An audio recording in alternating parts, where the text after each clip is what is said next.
Israel's Supreme Court ruled on Tuesday that the state must begin drafting ultra-Orthodox Jewish seminary students into the military. It's a decree that has divided lawmakers and could cause further tension in Prime Minister Benjamin Netanyahu's governing coalition. Netanyahu's government relies on two ultra-Orthodox parties. Both see conscription exemptions as key to keeping their constituents in religious seminaries and away from a melting pot military that might test their conservative customs.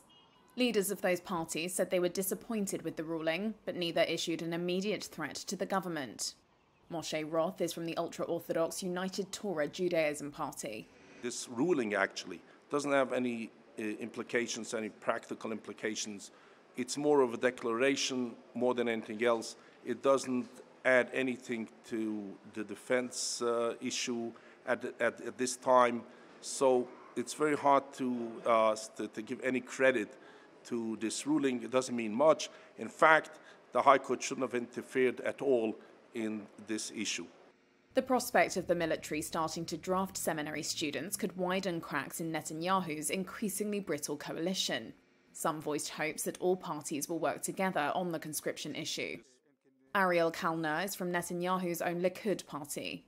We are committed in the Knesset to the IDF needs, but we are also committed that the Haredim, that the ultra-Orthodox community will feel comfortable in the army and will not feel a threat on their beliefs, and they will be able to enter the army as ultra-Orthodox and go out of the army as ultra-Orthodox, and this is our commitment, and we are going to work on it.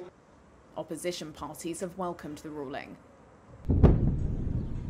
The ultra-Orthodox conscription waiver has come at a time when Israel's armed forces are overstretched due to the multi-front war with Hamas in Gaza and Hezbollah in Lebanon. Israelis are bound by law to serve in the military from the age of 18, 3 years for men and 2 years for women.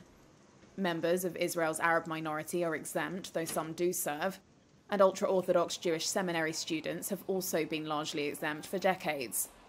The law for their exemption expired last year, but the government continued to allow them not to serve.